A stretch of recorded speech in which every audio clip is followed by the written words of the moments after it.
बिस्मिल्लाहिर्रहमानिर्रहीम। अस्सलाम वालेकुम। I am Star Anjum and you are watching my YouTube legal channel. Before starting video, अगर आपने अभी तक मेरा चैनल सब्सक्राइब नहीं किया तो उसको सब्सक्राइब कर लें ताकि आने वाली वीडियोस आपको रेगुलरली मिलती रहें। हम पढ़ रहे हैं कानून शहादत आर्डर 1984 और उसके सिलसिले में आज हम पहुंचे हैं बर्डन ऑफ प्रूफ पर। बर्डन ऑफ प्रूफ या बारे सबूत कहते हैं कि जब कोई बंदा किसी अदालत में केस दायर करता है तो वो कुछ फैक्ट्स की बिना पर केस दायर करता है। अब जो फैक्ट्स उसने केस की बुनियाद बनाकर केस फाइल किया है तो वो फैक्ट्स कौन प्रूव करेगा, उसे कहेंगे कि बर्डन ऑफ प्रूफ किस पे है।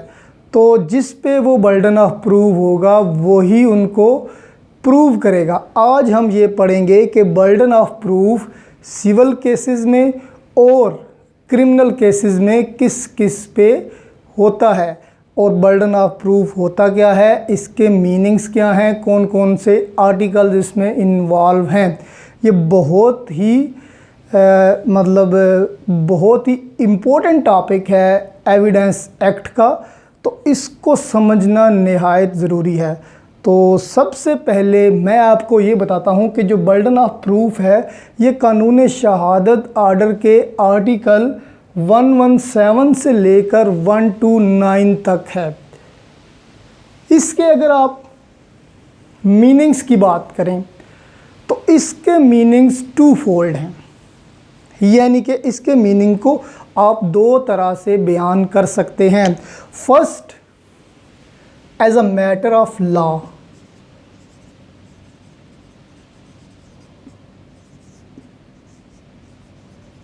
अगर आप बात करें बर्डन ऑफ प्रूफ की कि as a matter of law burden of proof lies upon कि वो किस पे लाई करता है, वो उस बंदे पे लाई करता है जो ये चाहता है कि उसका केस स्टैब्लिश हो, जो ये चाहता है कि उसने जो फैक्ट्स दिए हैं उनकी बिना पर उसका फैसला किया जाए। तो उसको उस पे ये बर्डन ऑफ प्रूफ है कि वो उन फैक्ट्स को प्रूव करे। उन फैक्ट्स को प्रूव करने का बर्डन ऑफ प्रूफ उस बंदे पे है जो वो फैक्ट्स लेके आया है। तो लॉ भी यही कहता है कि जो बंदा जो फैक्ट्स लेके आया है अपने केस को एस्टेब्लिश करने के लिए, ये उसी बंदे पे बर्डन ऑफ प्रूफ पड़ता है कि वो उनको प्रूफ भी करे। तो इसको हम कहेंगे as a matter of law. और दूसरी जो इसमें इसका मीनिंग निकलता है as a matter of pleading.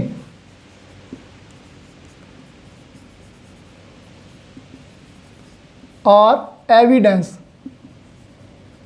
कि जब आप एक केस में एंटर हो जाते हैं, उसकी प्लीडिंग स्टार्ट हो जाती है, तो ड्यूरिंग प्लीडिंग आपका जो बर्डन ऑफ प्रूफ है वो शिफ्ट करता है। फॉर एग्जांपल, एक पार्टी एविडेंस देती है, वो उसको प्रूव करती है, फिर उसके बाद दूसरी पार्टी एविडेंस देती है, वो उनको प्रूव करती है। तो इसके बारे में हम पढ़ेंगे ये कब कब शिफ्ट करता है और कब कब शिफ्ट नहीं करता। तो जब शिफ्ट करेगा तो ऐसी सूरत में वो आ जाएगा मैटर ऑफ प्लीडिंग और एविडेंस की सूरत में। तो टू फोल्ड इसका मीनिंग है कि as a matter of law ये डिपेंड करेगा उस बंदे पे जो ये फैक्ट लेके आया है कि वो उसको प्रूव करे, and as a matter of pleading whenever it shifts to the other party, तो दूसरी पार्टी फिर उसको प्रूव करेगी। तो this is the meaning of burden of proof जो कि टू फोल्ड है। अब हम चलते हैं आर्टिकल 117 की तरफ। आर्टिकल 117 क्या कहता है? आर्टिकल 117 कहता है कि whoever desires कि जजमेंट उसकी लाए हुए फैक्ट्स की बिना पर उसकी मर्ज़ी की जजमेंट दी जाए, तो उस पे ये लाजिम है कि वो उन फैक्ट्स को प्रूव करे। कि जो बंदा कोई केस लेके कोर्ट में आता है अपने फैक्ट्स की बिना पर, तो ये उसकी रिस्पॉन्सिबिलिटी है कि वो उन फैक्ट्स को साबित करे ताकि राइट्स और लाइबिलिटीज़ का फैसला किया जा सके। तो बर्डन ऑफ प्रूफ इस लिहाज से भी इम्पोर्टेंट है कि इसकी बिना पर फैसला होता है। तो आर्टिकल 117 ये कहता है कि जो बंदा फैक्ट्स लेके आया है वही बंदा उन फैक्ट्स को प्रूव करेगा और बर्डन ऑफ प्रूफ उसी बंदे पर होगा। उसके बाद आर्टिकल 118 आ जाता है। ये पहले हम इनके लिए जनरल पढ़ेंगे, उसके बाद एक एक करके सबको डिफाइन करूंगा मैं। अच्छा, आर्टिकल 118 क्या कहता है? आर्टिकल 118 ये कहता है कि अगर एक बंदा जो कि इसमें था वो फैक्ट्स लेके आया, उसने केस इस्टेब्लिश किया, उसके बाद वो कोई एविडेंस पेश नहीं कर सका, ना उसकी तरफ से ना ही डिफेंस की तरफ से कोई एविडेंस पेश हुआ, तो मतलब ए केस लेके आया कि बी ने उसकी प्रॉपर्टी हथिया ली है, अब वो अपने फैक्ट्स लेके आया। अब जो जो फैक्ट्स वो लेके आया वो सारे प्रूव करना उसकी ज़िम्मेदारी थी। अब हुआ ये कि ए जो है वो ये साबित ना कर सका कि जो प्रॉपर्टी बी के पास है वो ए की है, तो मतलब ए फेल हो गया। तो जब ये फेल हो गया तो तब ये ज़ाहिर होता है कि जो ज़िम्मेदारी है वो ए पे थी साबित करने की। तो ये जो आर्टिकल 117 और आर्टिकल 118 हैं ये जस्ट हमें बताते हैं कि बर्डन ऑफ प्रूफ किस पे है। आगे हम बात करेंगे सिविल और क्रिमिनल केसेस की अलग अलग, कि सिविल केसेस में बर्डन ऑफ प्रूफ किस पे होता है और क्रिमिनल केसेस में बर्डन ऑफ प्रूफ किस पे होता है। सबसे पहले बात कर लेते हैं हम सिविल केसेस की।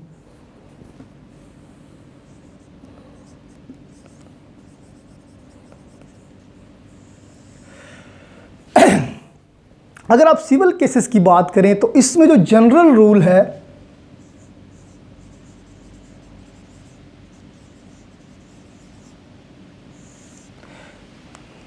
पेंसिल मेरी ये भी ख़राब होगी। इसमें जो जनरल रूल है वो यही है कि जो बंदा केस लेके आया है, जिस बंदे ने केस इस्टेब्लिश किया है, ये ज़िम्मेदारी भी उसी पे है कि वो उसको प्रूव करे।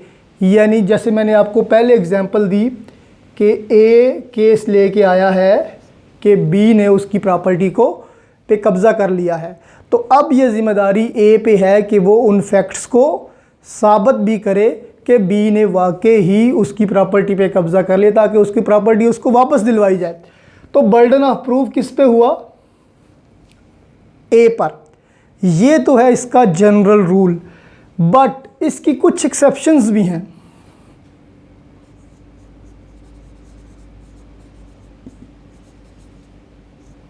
एक्सेप्शंस क्या हैं? सबसे पहले जो इसकी एक्सेप्शन है, एज टू पार्टिकुलर फैक्ट।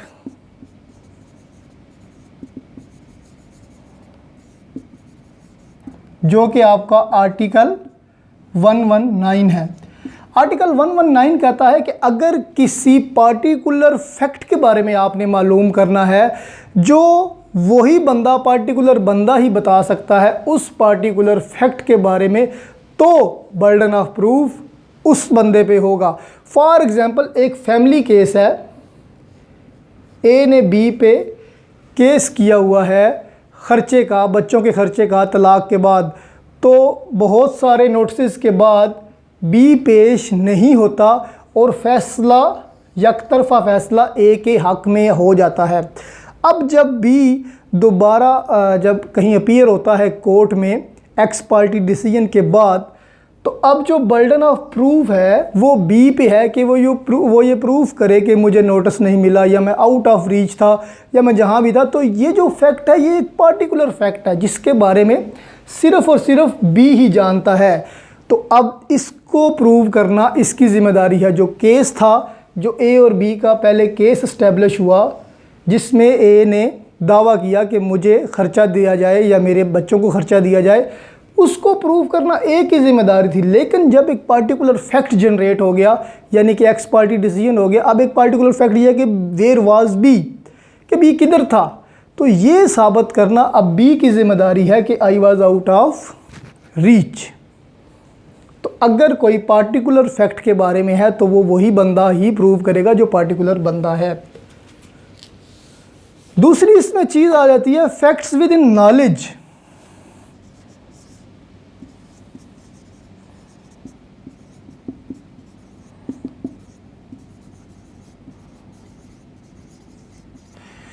अगर आपके वो फैक्ट्स जो कि आपके डिफेंस वाले बंदे के नॉलेज में हैं तो वो वही प्रूव करेगा।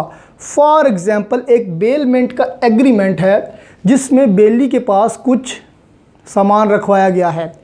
अब वो सामान हो जाता है ख़राब किसी भी वजह से, किसी आसमानी आफत की वजह से या किसी भी और वजह से या बेली की नेग्लिजेंस की वजह से। तो ये सामान कब ख़राब हुआ, ये सामान क्यों ख़राब हुआ और इसको बचाया क्यों नहीं गया, तो ये सारी की सारी ज़िम्मेदारी बेली पे है। इसका सारे का सारा नॉलेज उस बेलमेंट में बेली के पास होगा, तो ये प्रूव करना उस बेली की ज़िम्मेदारी है। अदरवाइज़ जो केस इस्टेब्लिश हो रहा है वो बेलर की जानिब से हो रहा है कि इसने मेरे सामान की हिफाजत नहीं की, तो अब जो बेली है उसकी ज़िम्मेदारी बनती है कि वो ये प्रूव करे, बर्डन ऑफ प्रूफ उस पे है कि ये सामान कब ख़राब हुआ, क्यों ख़राब हुआ, उसमें उसकी नेग्लिजेंस है या नहीं है। तो ये जो है उसी के नॉलेज में है, पर्सनल नॉलेज में है उसके, तो वही इसको प्रूव कर सकता है। अब आगे चलते हैं कि कुछ प्रिजम्पशंस दी गई हैं आर्टिकल 1 to 9 में।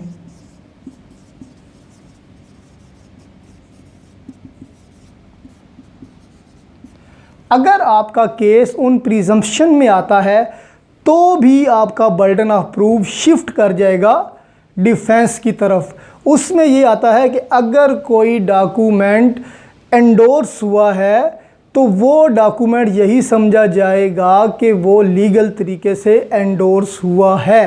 तो अगर ऐसी प्रिजम्पशन है तो वो सारी की सारी प्रिजम्पशन जो हैं वो भी उस बंदे पे बर्डन ऑफ प्रूफ होगा जिस बंदे पे जो आपका डिफेंस है, अगर आपका वो केस प्रिजम्पशंस में आता है। तो this was about civil cases. अब हम चलते हैं क्रिमिनल केसेस की तरफ कि क्रिमिनल केसेस में बर्डन ऑफ प्रूफ क्या होता है। जो हमने पहले दो मीनिंग्स पढ़े उनमें as a matter of law और as a matter of evidence. जो as a matter of evidence है या as a matter of pleading है वो बर्डन ऑफ प्रूफ शिफ्ट करता रहता है सिविल केसेस में, but not in the case of criminal cases. अगर हम क्रिमिनल केसेस की बात करें तो इसमें जो जनरल रूल है वो है कि प्रोसिक्यूशन जो है, प्रोसिक्यूशन की ये ड्यूटी बनती है कि वो बियॉन्ड एनी डाउट अपने केस को स्टैब्लिश करे और जो मुल्ज़िम है उसको सज़ा तक पहुंचाए। इसमें केस पे जो ये बर्डन ऑफ प्रूफ है ये कभी भी शिफ्ट नहीं होता, क्योंकि कोर्ट ये समझती है कि जो अक्यूज़ है वो मस्ट बी प्रिज्यूम्ड इनोसेंट। कहा यह जाता है कि आप 100 गुनहगारों को छोड़ दें लेकिन किसी बेगुनाह को सज़ा नहीं होनी चाहिए, क्योंकि जब किसी बेगुनाह को सज़ा होती है तो वो इंसाफ का कत्ल तस्वर किया जाता है। तो इसीलिए जो भी आपका मुल्ज़िम होगा, अक्यूज़ होगा, वो इनोसेंट समझा जाता है और बर्डन ऑफ प्रूफ सारे का सारा प्रोसिक्यूशन पे लाई करता है। ये कभी भी शिफ्ट नहीं करता। ये जो बर्डन ऑफ प्रूफ है इन क्रिमिनल केसेस ये शिफ्ट नहीं करता, बट देयर आर एक्सेप्शंस। इसमें भी कुछ एक्सेप्शंस आ जाती हैं। सबसे पहली एक्सेप्शन जो है कि एज टू पार्टिकुलर फैक्ट, जो हमने आर्टिकल 119 में पहले सिविल के हिसाब से पढ़ा, वो सिविल और क्रिमिनल दोनों पे डील करता है कि कोई ऐसा पार्टिकुलर फैक्ट है जो सिर्फ़ और सिर्फ वही बंदा जानता है जो अक्यूज़्ड है। तो ऐसी सूरत में वो उसको प्रूव करेगा। फॉर एग्ज़ाम्पल एक बंदे पे ए पे चोरी का इल्ज़ाम है कि उसने बी के घर 4 बजे चोरी की। अब ए 4 बजे कहीं और था, ये साबित करना ज़िम्मेदारी ए की है, क्योंकि इसी पार्टिकुलर फैक्ट के बारे में सिर्फ़ और सिर्फ ए ही जानता है। आगे आप चलें तो दूसरी जो एक्सेप्शन है इसकी, जनरल एंड स्पेशल एक्सेप्शंस, जो कि आपको पीपीसी देती है। पीपीसी में कुछ जनरल और स्पेशल एक्सेप्शंस हैं जो कि क्राइम करने वाले को दी गई हैं। वो कौन कौन सी हैं? सबसे पहले आएगा अनसाउंडनेस। अगर जो मुल्ज़िम है वो ये प्ली लेता है, या मुल्ज़िम का जो वकील है वो ये प्ली लेता है कि जब मुल्ज़िम ने कत्ल किया, डकैती की, तब मुल्ज़िम का जो माइंड था वो अनसाउंड था, वो मतलब उसका माइंड अनसाउंडनेस की कंडीशन में था, तो ऐसी सूरत में बर्डन ऑफ प्रूफ मुल्ज़िम पे होगा, अक्यूज्ड पे होगा कि उसने ये साबित करना है कि I was in the state of unsoundness. अगली चीज़ जो है इसमें स्पेशल एक्सेप्शंस में आती है grave and sudden provocation. Grave and sudden provocation ये क्या चीज़ होती है कि एक ऐसी कंडीशन जिसमें आप सेल्फ कंट्रोल खो बैठते हैं, तो वो आपकी ग्रेव एंड सडन प्रोवोकेशन होती है। फॉर एग्जांपल आप घर में आते हैं तो आपकी बीवी के साथ आप देखते हैं कोई और बंदा सोया होता है, तो ऐसी सूरत में आप अपना जो सेल्फ कंट्रोल है वो खो बैठते हैं। तो ऐसी सूरत में अगर आप कोई क्राइम कर लेते हैं या उस बंदे को कोई स्वेयर इंजरी पहुंचा देते हैं या उसे मार देते हैं, तो ऐसी सूरत में ये आपने प्रूव करना है कि you are in a grave and sudden provocation condition. ये जो कंडीशन है ये आपने प्रूव करनी है एज एन अक्यूज्ड। तो अगर सुसाइड केस है तो सुसाइड में भी आप बच जाते हैं, तो ये आपने प्रूव करना है ये सुसाइड थी या कि कुछ और। ये कुछ जनरल और स्पेशल एक्सेप्शंस हैं जो आपके पीपीसी के अंडर आती हैं। अगली जो इसमें एक्सेप्शन है वो है सेल्फ डिफेंस, कि अगर कोई बंदा सेल्फ डिफेंस में मर्डर करता है या किसी को ग्रीवियस हर्ट पहुंचाता है या नॉर्मल हर्ट करता है, तो ऐसी सूरत में भी उसी बंदे को ये साबित करना पड़ेगा जिस पे उस मर्डर का, उस ग्रीवियस हर्ट का इल्ज़ाम है कि उसने ये काम सेल्फ डिफेंस में किया। आगे चलते हैं। कोई भी किसी और लॉ ने एग्जम्पशन प्रोवाइड की हुई है, पीपीसी के अलावा कोई और लॉ ने आपको एग्जम्पशन प्रोवाइड की हुई है कि आप ये काम कर सकते हैं, तो ऐसी सूरत में भी जो अक्यूज्ड है उस पर बर्डन ऑफ प्रूफ होगा। अगर आप प्ली ऑफ एलिबाई लेते हैं, प्ली ऑफ एलिबाई को हमने बड़ी तफसील से इसी QSO की सीरीज़ में पढ़ा हुआ है। तो प्ली ऑफ एलिबाई अगर आप लेते हैं, यानी कि आप ये प्ली लेते हैं कि you were not at the crime scene, कि जब वो क्राइम हुआ आप उस क्राइम की जगह पे मौजूद नहीं थे, तो ये भी प्रूव करना अक्यूज़ की ज़िम्मेदारी है। अगर कोई प्रिजम्पशन है, जैसा कि हमने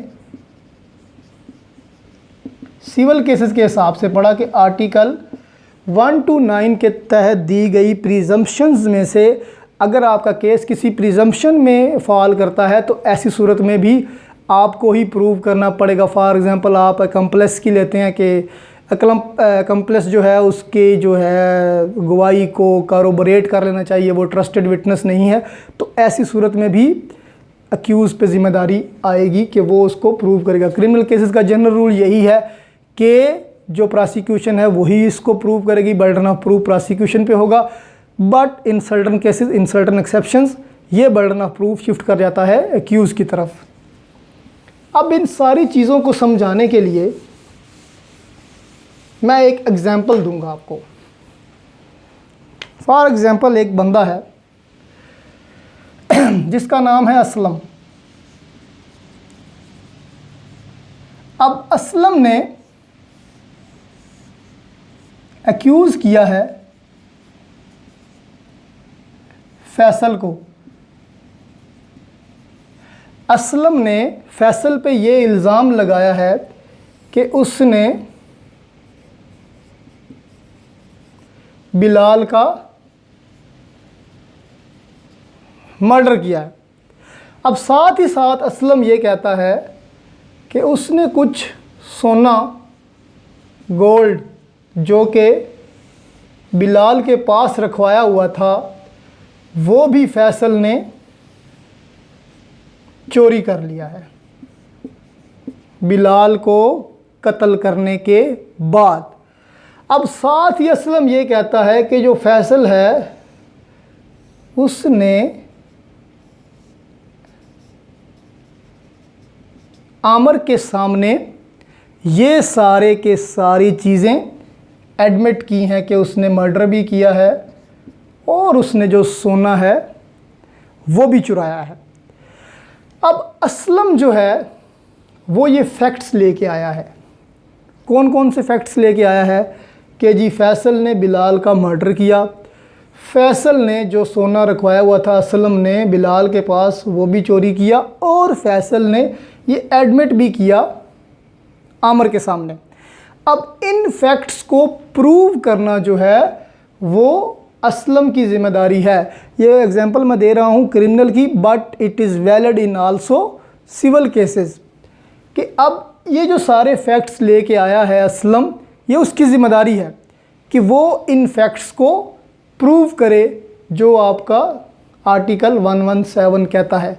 आर्टिकल 117 कहता है कि जो कोई ये चाहता है कि उसके फैक्ट्स पे लाइबिलिटी और राइट्स को डिस्क्राइब किया जाए तो उसकी ये ज़िम्मेदारी बनती है कि वो उन फैक्ट्स को प्रूव करे, यानी कि बर्डन ऑफ प्रूफ उस बंदे पे होगा जो बंदा फैक्ट्स को लेके आया है। अब अगर असलम ये सारे काम को प्रूव करने में फेल हो जाता है तो इससे ये निकलता है नतीजा कि जो बर्डन ऑफ प्रूफ था वो असलम है पे ही था। क्योंकि अगर केस एस्टेब्लिश नहीं होता, केस का फैसला असलम के हक़ में नहीं होता, तो मतलब कौन फेल हुआ? जो केस लेके आया था वही फेल हुआ, तो मतलब असलम फेल हुआ। तो इसका ये मतलब है कि बर्डन ऑफ प्रूफ असलम पे ही था। अब जो हमने पढ़ा कि एज टू पार्टिकुलर फैक्ट, तो ये एक पार्टिकुलर फैक्ट है जो कि सिर्फ आमर ही जानता है। असलम ने इस फैक्ट को एडमिसिबल बना के कोर्ट में पेश करना है।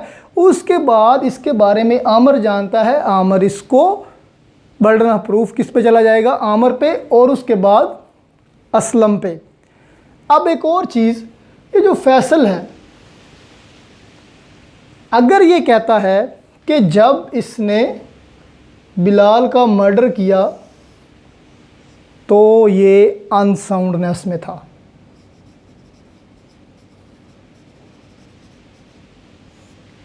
कि जो हमने एक्सेप्शन पढ़ी इन द क्रिमिनल केसेस कि जब इसने मर्डर किया फैसल ने बिलाल का, तो ये एक ऐसी कंडीशन में था जो कि अनसाउंड कंडीशन थी। तो ऐसी सूरत में अगर ये प्ली लेता है कि ये अनसाउंड कंडीशन में था, तो इसको प्रूव कौन करेगा? फैसल। अदरवाइज़ ये बर्डन ऑफ प्रूफ शिफ्ट नहीं होता, लेकिन कुछ कंडीशंस में हो जाता है। अगर फैसल कहता है कि उसने ये सेल्फ डिफेंस में किया तो भी वो प्रूव करेगा। उसके बाद अगर फैसल ये कहता है कि जब ये मर्डर हुआ तो वो उस जगह पे मौजूद ही नहीं था, तो ये भी प्रूव फैसल करेगा। बाकी सारे फैक्ट्स जो केस एस्टेब्लिश करने वाला है वो प्रूव करेगा।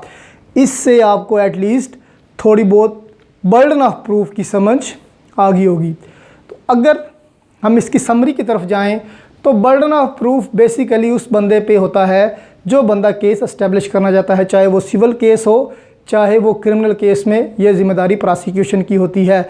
बट इन सर्टन केसेस जो बर्डन ऑफ प्रूफ है वो शिफ्ट कर जाता है या तो डिफेंस की तरफ या अक्यूज़ की तरफ, और वो एक्सेप्शन हमने बहुत ही तफसील से पढ़ ली हैं। तो अगर आपको ये वीडियो अच्छी लगी हो तो इसको लाइक करें, इसको दोस्तों में शेयर करें और मेरे चैनल को ज़रूर सब्सक्राइब करें, इससे मेरी हौसला अफजाई होती है।